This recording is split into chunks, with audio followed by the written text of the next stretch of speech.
रात की तारीकी गांव के माहौल को मज़ीद बरअसरार बना देती थी।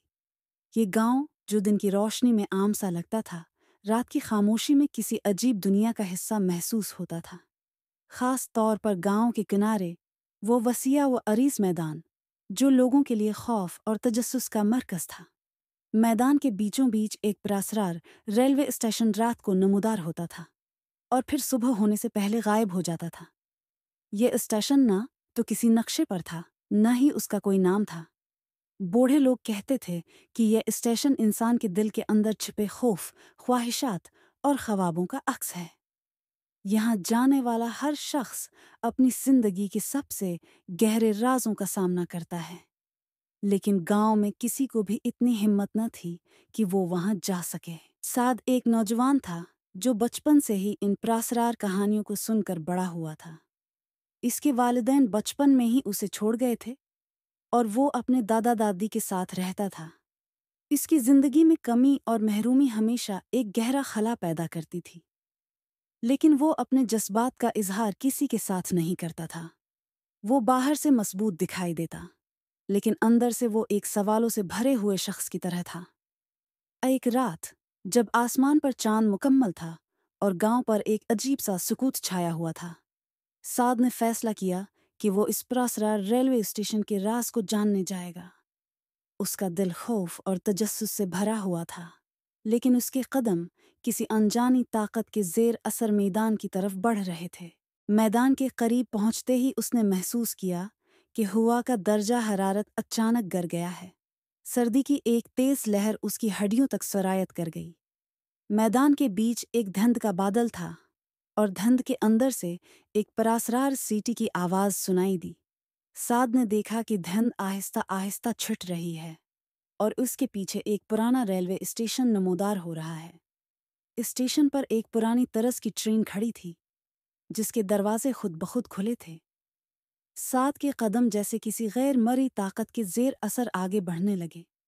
वो ट्रेन के अंदर दाखिल हुआ तो इसने देखा कि डब्बे में पुरअसरार खामोशी छाई हुई थी। ट्रेन के अंदर बैठे मुसाफिरों के चेहरे धुंधले थे और उनकी आंखों में अजीब सी रोशनी थी। साद ने इनमें से किसी को पहचानने की कोशिश की, लेकिन वो सब गैर हकीकी मालूम हो रहे थे। अचानक ट्रेन हरकत में आई और साद खिड़की से बाहर झांकने लगा। ट्रेन के बाहर के मनाजर साद के लिए नाकाबिल यकीन थे।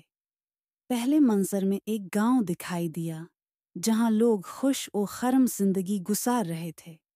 बच्चे हंसते खेलते नजर आ रहे थे और हर तरफ सुकून था। साद ने हैर से सोचा कि ये जगह कहीं उसके गांव जैसी क्यों लगती है, लेकिन ये उसके गांव जैसी खुशहाल क्यों है। अचानक मंजर बदल गया। अब साद ने एक सुनसान रास्ता देखा, जहां एक आदमी चल रहा था। साद के दिल में खौफ की लहर दौड़ गई, क्योंकि वो शख्स कोई और नहीं बल्कि उसका अपना वालिद था। वो साद को पीछे छोड़कर जा रहा था और साद मदद के लिए उसे पुकार रहा था, लेकिन उसकी आवाज़ बेअसर थी। यह मंजर साद के मासी की सबसे तकलीफ दह याद थी। ट्रेन के अंदर एक प्रासरार आवाज़ गूंजी, क्या तुम अपने मासी से भाग सकते हो?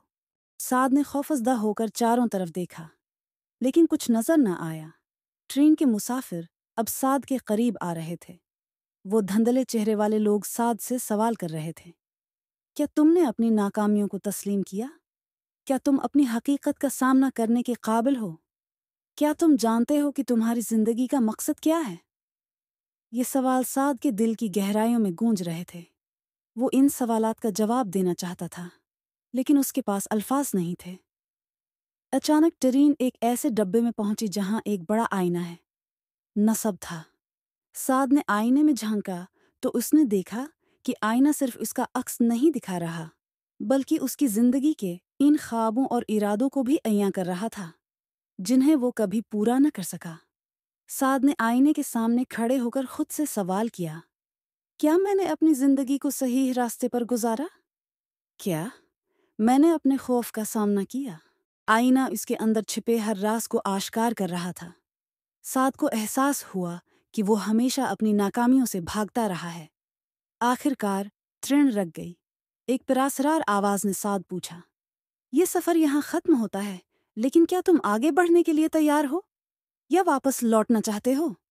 سعد نے گہرے سانس کے ساتھ کہا، میں جاننا چاہتا ہوں کہ آگے کیا ہے۔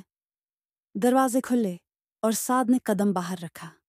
وہ کسی اندھیرے میں نہیں بلکہ روشنیوں سے بھرے ایک نئی دنیا میں تھا۔ ہر طرف سکون اور خوشبو تھی۔ اس کے دل میں عجیب سا سکون اتر آیا تھا۔ اسے احساس ہوا کہ زندگی کے سب سے بڑے خوف انسان کے اپنے دل کے اندر ہوتے ہیں، اور ان کا سامنا کرنے کے بعد ہی انسان حقیقی سکون حاصل کر سکتا ہے۔ یہ کہانی ان لوگوں کے لیے ہے جو اپنے ماضی، خوف اور ناکامیوں سے بھاگنے کے بجائے ان کا سامنا کرنے کی ہمت رکھتے ہیں۔ اگر آپ کو یہ کہانی پسند آئی تو ہماری چینل میگنیٹک ناولز کو سبسکرائب کریں اور اپنی رائے کا اظہار کریں۔